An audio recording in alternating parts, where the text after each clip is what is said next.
Conditional assumptions of what we observe today when the Earth was made puts way too much blind faith in science. Scientists crave observable evidence. If that's given, why not believe?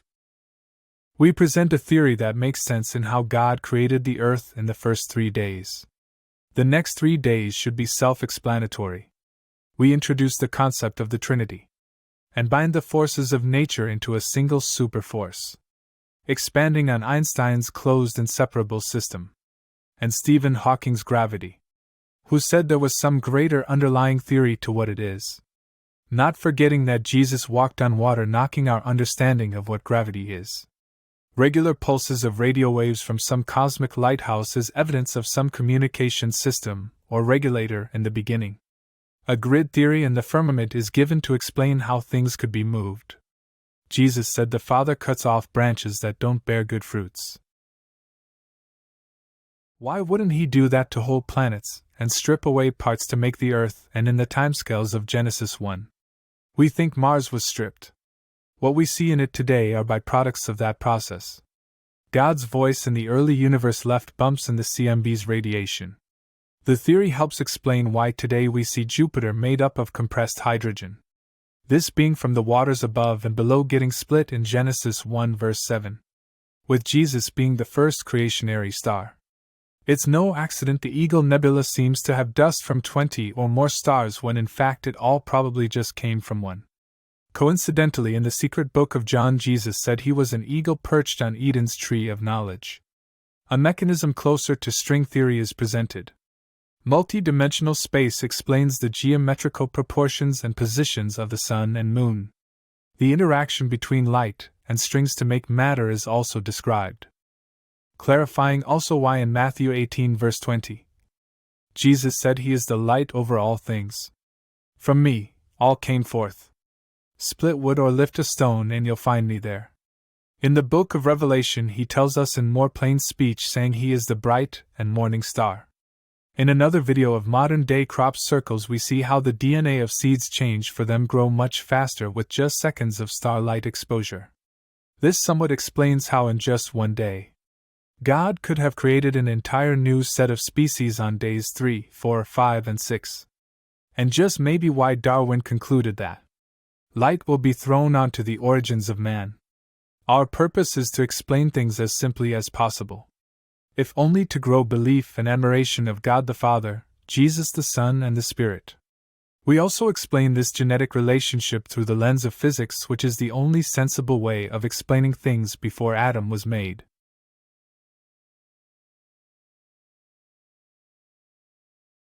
When starting to read a book, if the first few things aren't easy to understand, that disconnection can too easily stop people from reading further. This video is to help make the first few verses of the book of Genesis a little clearer. For the mind, we think it'll open up a world of new possibilities. For the soul and spirit, much greater compulsion to know more. And at the same time make the last book or revelation less mystical. And what it really means for some angels to be spewed out his mouth. And also why he says he's the bright and morning star. We cover the idea of the Trinity, because it's largely misunderstood. Even God's elect struggle to say how God can be one of three or all three at the same time. More often than not, they recite scripture without explaining what it boils down to. Jesus' parables made things easy to understand. His simplicity was the ultimate sophistication and embodiment of both humility and knowledge. With science taught at every level, we explain more about Jesus' fuller form. We present a case by which you could think of the body of his Father the Creator likened to the fabric of all space and all time, and Jesus the Son as the superforce. One in control of gravity, kinetic and dark energy.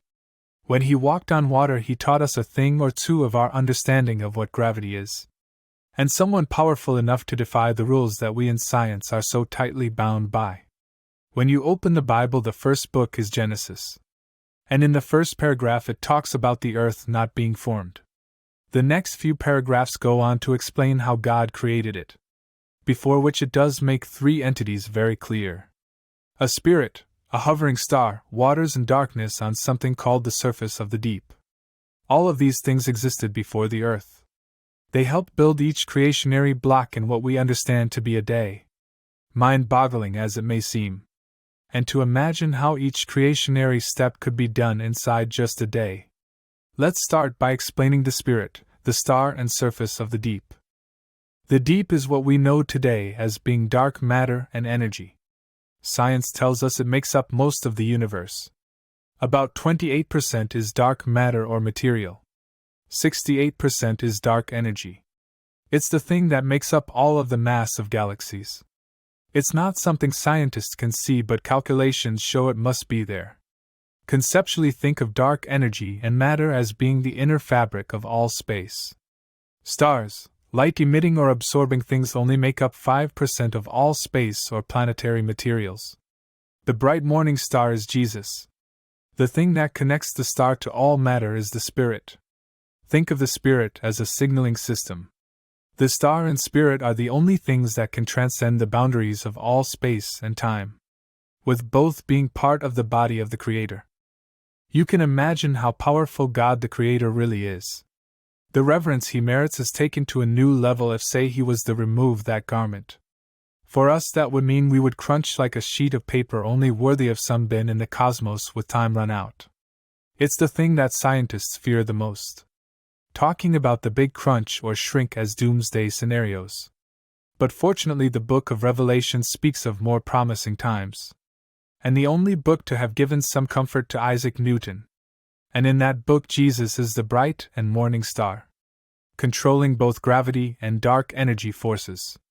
And the Spirit of God the means by which He talks to us, and brings His everlasting kingdom down to earth. With structure and sensitivity within this vast grid of space that forms the body of His Father the Creator.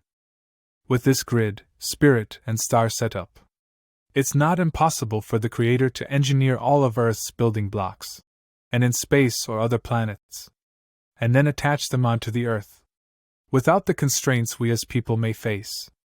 The Creator would have been able to form the core by recycling planetary moons. He may also have been able to strip the crust and mantle of Mars, park the vegetation and species elsewhere, and then with changes to gravity, dark and kinetic energy put everything onto the Earth. When you can travel at more than light speed, the possibilities are enormous and unbounded. In any given day, much more is possible in more effortless terms. His fabric or grid also meant moving the sun and moon to the places we see. Or maybe they were much closer, different, and less intense to accelerate the growth of species in the beginning. The crop circle scientists, for which there's another video, is some testament of this. Where crop seeds exposed to the source or artist grew stronger and faster. A change of conditions beyond our capabilities and understanding could also have sped up growth cycles in seemingly impossible ways. These are all good reasons why we can't rely on science to understand or have a relationship with God. If anything, it should help show how helpless life can be without Him. In most simplistic terms, Jesus would be like the composer, His musicians the elders and saints. The Spirit would be the notes of instruction to rulers on the earth. When He spoke of carrying your own cross, without His light and instructions, the burden would be too much. But then science also says something: traveling at 87% of light speed is much heavier than it should owing to kinetic energy. It's why He said His yoke is light and easy for people to bear, without which decay and sooner burnout are highly likely.